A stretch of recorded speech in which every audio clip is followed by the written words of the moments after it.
बहुत समय पहले की बात है। एक राज्य में एक राजा राज किया करता था। उसकी 12 पुत्रियां थीं। सभी बहुत सुंदर थीं।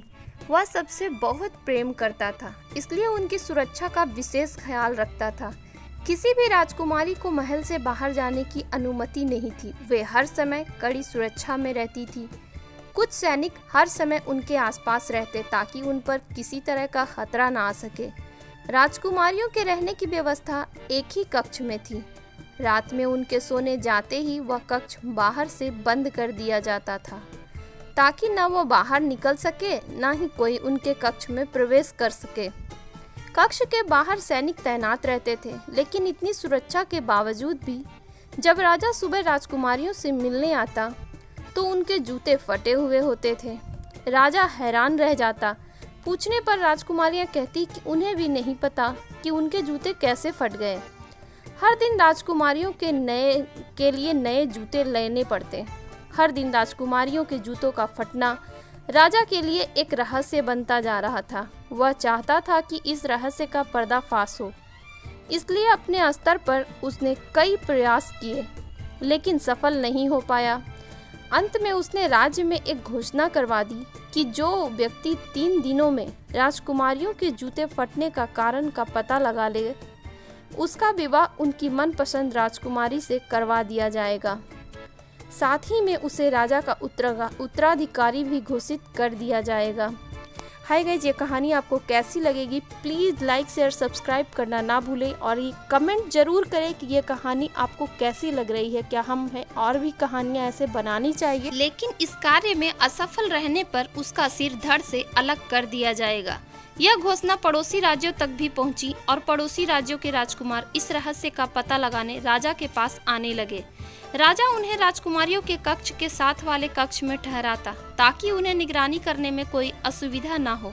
लेकिन रात होते ही राजकुमार गहरी नींद में सो जाते और सुबह होने पर देखते ही देखते राजकुमारियों के जूते फटे हुए हैं। कई राजकुमारों को रहस्य का पता न लगा पाने के कारण अपने प्राण देने पड़े। अब राजकुमार भी अपने प्राणों के भय से इस रहस्य का पता लगाने में हिचकिचाने लगे। राजा निराश हो गया। उसे लगने लगा कि अब यह रहस्य सदा रहस्य ही बना रहेगा। उस राज्य के एक गांव में एक गरीब युवक रहता था। एक दिन जब उसने राजा की घोषणा सुनी तो वह राजकुमारी से विवाह के सपने देखने लगा। उसने सोचा कि गरीबी में जीवन यापन करने से अच्छा है कि इस रहस्य का पता लगाने में हाथ आजमाया जाए। सफल रहा तो राजकुमारी से विवाह के साथ साथ राज्य का उत्तराधिकारी भी बन जाएगा, अन्यथा इस गरीबी के जीवन से तो मृत्यु ही भली। अगले दिन उसने एक पोटली में उसमें कुछ रोटियां बांध ली और पैदल ही राजमहल की ओर निकल पड़ा। बिना रुके वह चला जा रहा था। शाम तक उसे किसी भी हालत में राजमहल पहुंचना था। चलते चलते दोपहर हो गई और उसे भूख लग गई। वह थक भी चुका था, इसलिए एक पेड़ के नीचे भोजन करने और सुस्ताने के लिए बैठ गया। लेकिन जैसे ही उसने खाने के लिए पोटली खोली, एक बूढ़ी औरत वहां आ गई और उसने उससे खाना मांगा। युवक भूख से बेहाल था, लेकिन दयावश उसने अपनी सारी रोटियां उस बूढ़ी औरत को दे दी। रोटियां खाकर वह औरत तृप्त हो गई और उसने युवक को ढेर सारा आशीर्वाद दिया। पूछने पर युवक ने उसे बताया कि वह राज्य की 12 राजकुमारियों के जूते फटने के रहस्य का पता लगाने जा रहा है। तब बूढ़ी औरत ने उसे एक टोपी दी और बोली, बेटा, ये कोई साधारण टोपी नहीं है, ये एक जादुई टोपी है। इसे तुम जब भी पहनोगे अदृश्य हो जाओगे। हो सकता है ये तुम्हारे काम आए। और हाँ, मेरी एक बात याद रखना, यदि राजकुमारियाँ तुम्हें कुछ भी खाने पीने को दे तो उसे मत खाना। टोपी लेकर युवक ने बूढ़ी औरत से विदा ली और महल की ओर चल पड़ा। शाम होते तक वह महल पहुंच गया। महल के द्वारपाल द्वारा उसे राजा के समक्ष ले जाया गया। उसने राजा को अपने आने का प्रयोजन बताया तो राजा के राजकुमारियों के कक्ष के निकट एक कक्ष के उसके रहने की व्यवस्था कर दी गई। रात में युवक अपने कक्ष में बैठा हुआ था कि सबसे बड़ी राजकुमारी शरबत लेकर उसके पास आई और देते हुए बोली, मैं यह शरबत भेंट कर आपका महल में स्वागत करती हूँ। आपने ऐसा शरबत पहले कभी नहीं पिया होगा। इतनी सुंदर राजकुमारी को देख युवक कुछ कह ही नहीं पाया और बूढ़ी औरत द्वारा दी गई चेतावनी भूल गया। शरबत का गिलास हाथ में लेकर वह उसे एक बार में ही गटक गया। राजकुमारी मुस्कुराते हुए चली गई। राजकुमारी के जाते ही शरबत ने में अपना असर दिखाया और युवक नींद की आगोश में समाने लगा। वास्तव में उस शरबत में नींद की दवा मिली हुई थी। रात भर युवक गहरी नींद में सोता रहा। सुबह उठकर जब वह राजा के पास गया तो उसे पता चला कि 12 राजकुमारियों ने जूते फटे हुए हैं। राजा ने उसे चेताया कि अब उसके पास मात्र 2 दिन का समय शेष है। इन 2 दिनों में यदि उसने राजकुमारियों के जूते फटने के रहस्य का पता नहीं लगाया तो उसका सिर धड़ से अलग कर दिया जाएगा। युवक को अपनी गलती का एहसास हुआ। उसने तय किया कि वह आज की पूरी रात जागेगा और बूढ़ी औरत की दी हुई जादुई टोपी पहनकर राजकुमारियों के कक्ष में जाकर निगरानी करेगा। रात हुई तो उसने सबसे छोटी राजकुमारी शरबत लेकर युवक के पास आ गई। सारी राजकुमारियों में वह सबसे सुंदर थी। उसने जब शरबत का गिलास आगे बढ़ाया तो युवक फिर बूढ़ी औरत की चेतावनी भूल गया। उस रात भी शरबत पीकर वह गहरी नींद में सोया। सुबह उठने पर उसे फिर से अपनी गलती का एहसास हुआ। राजा ने उसे बुलाकर अंतिम चेतावनी दे दी कि इस रात रहस्य का पता न लगा पाने पर वह असली सुबह अपने प्राण गंवा देगा। अब वो युवक के सामने करो या मरो की स्थिति थी। उसे उस रात हर हाल में जागना था और राजकुमारियों के जूते फटने का रहस्य का पता लगाना था। रात में फिर से छोटी राजकुमारी शरबत लेकर उसके पास आई, लेकिन इस बार वह सावधान था। उसने शरबत का गिलास तो ले लिया लेकिन पिया नहीं। राजकुमारी के जाने के बाद उसने शरबत खिड़की से बाहर फेंक दिया। शरबत न पीने के कारण इस बार उसे नींद नहीं आई।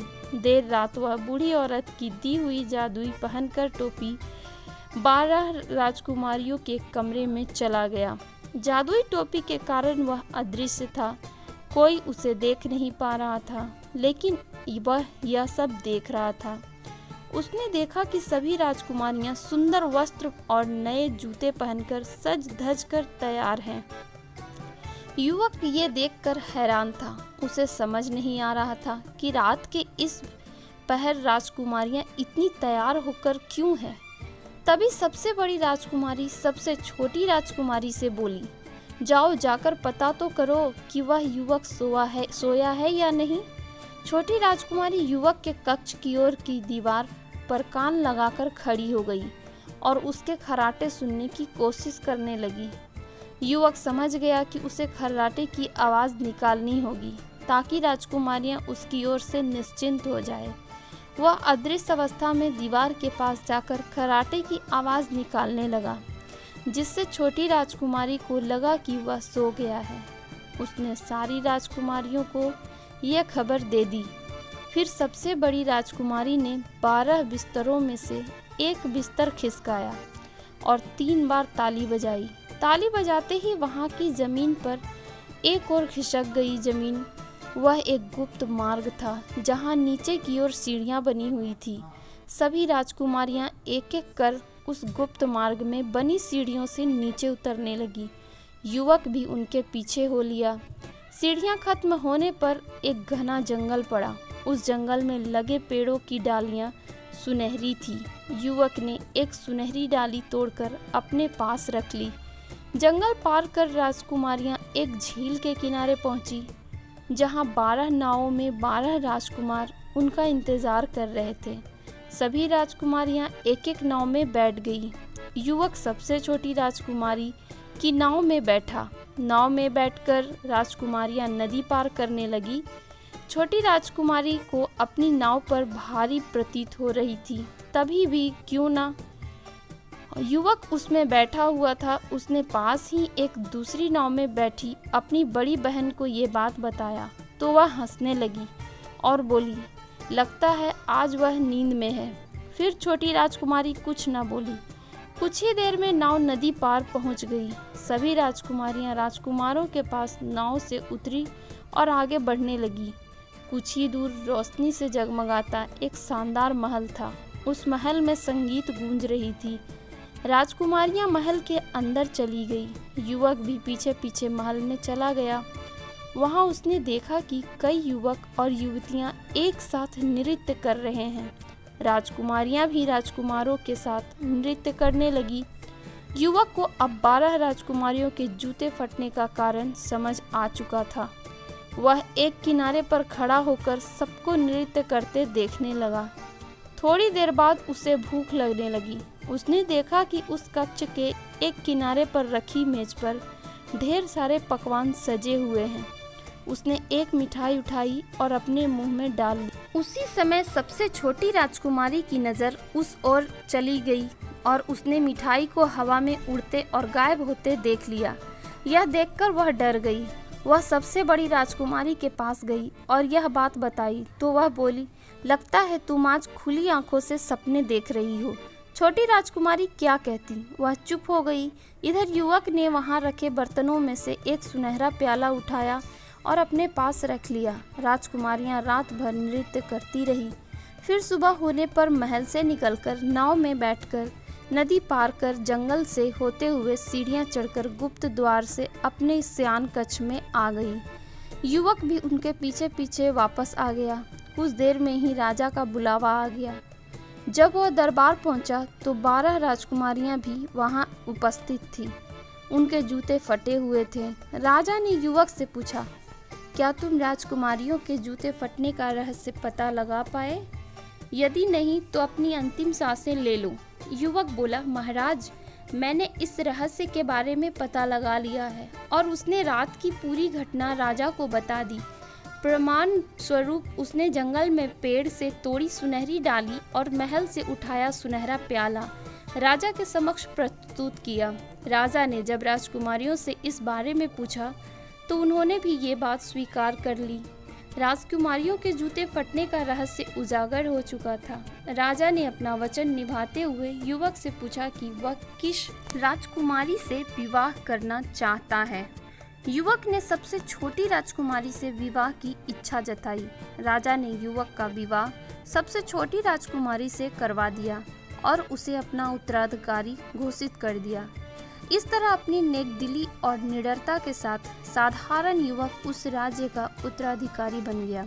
तो हाय गाइस, ये कहानी आपको कैसी लगी प्लीज़ कमेंट सेक्शन में ज़रूर बताना। एंड प्लीज़ आपको ये पूरी कहानी कैसी लगती है ज़रूर से ज़रूर कमेंट करना। Love you, thanks for watching, like share subscribe please, thank you, bye bye.